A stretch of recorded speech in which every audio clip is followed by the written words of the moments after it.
if you're ever in Virginia and you have some spare time on your hands, I highly recommend that you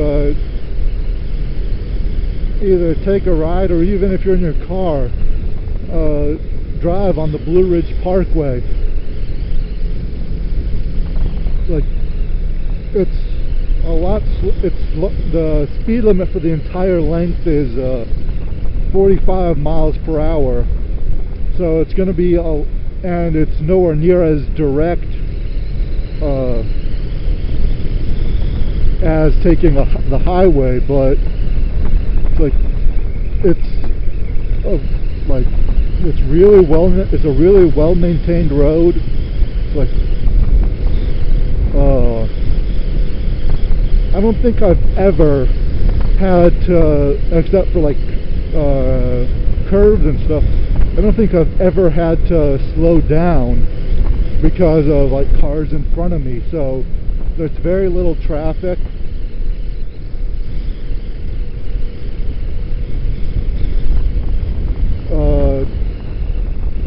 I think did I already mention it's very scenic? It's very scenic, and it's an extremely beautiful route.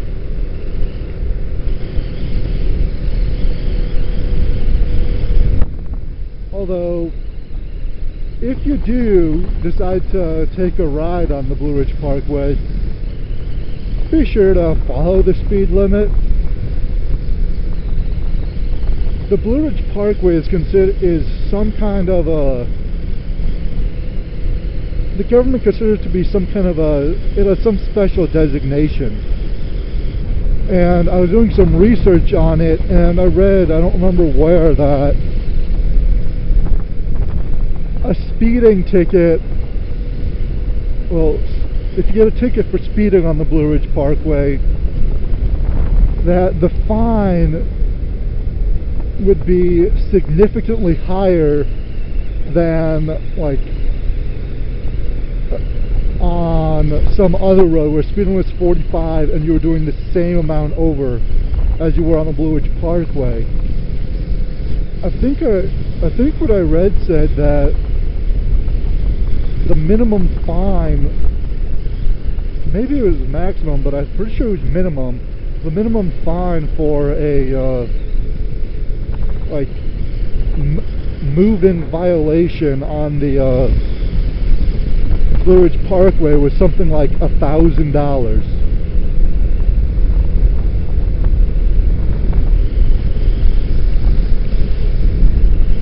It's like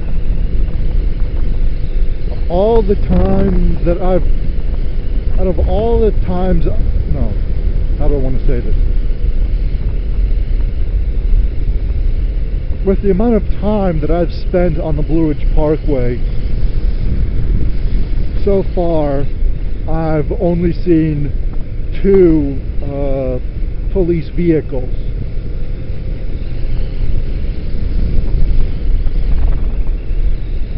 And, oh gosh, how much time have I spent on this? I've probably spent, I'd say 5 to 10 hours on the Blue Ridge Parkway, and I've only seen 2 police vehicles, so it's not all that heavily patrolled, but with the fine as high as it would be, I really don't care to push my limits on this road.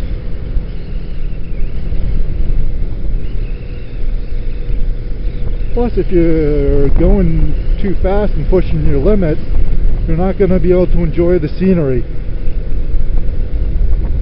And that's like the #1 reason I like this road. It's got some nice curves, it's well maintained, and it's like the scenery is hard to beat.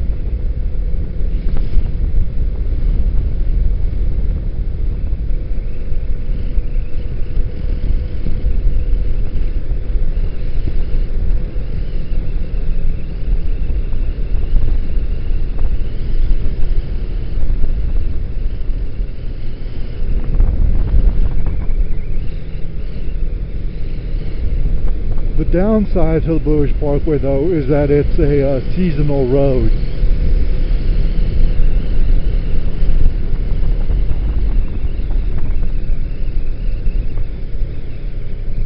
Although actually one time during winter my GPS had me get on the Blue Ridge Parkway to get to my destination, and it's like, this was, let's see, that would have been in January actually, and the the Blue Ridge Parkway was still open.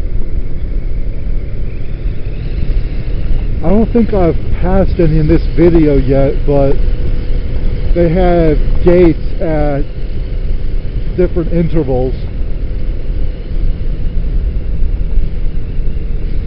that they close when the road's closed. I think that they don't plow this road.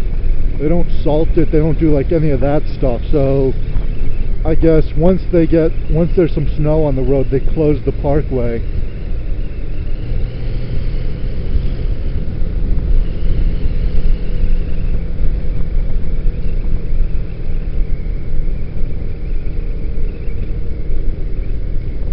Which can lead to some serious backtracking. Let's see. I've been on for, I don't know, probably 15 miles maybe. I'll know next time I see a mile marker, but in all that time, there has yet to be, like, I guess you'd call it an off-road. A road that connects to the parkway but like leads back to a different road. So if you were on the Blue Ridge Parkway until you got to one of those gates, that could be a long backtrack.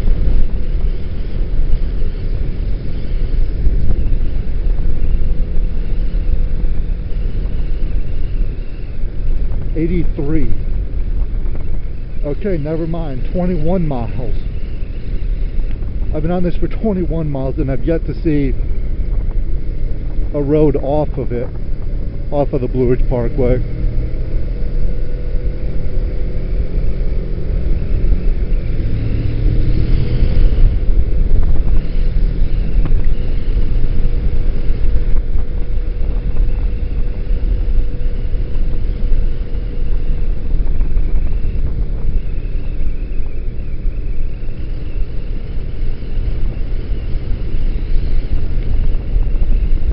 Oh yeah, something else that's nice about the Blue Ridge Parkway is that there are multiple trails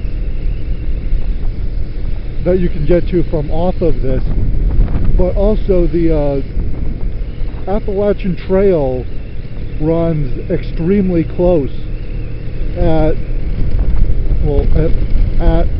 least one point on it. So if you're into hiking, Blue Ridge Parkway has trails.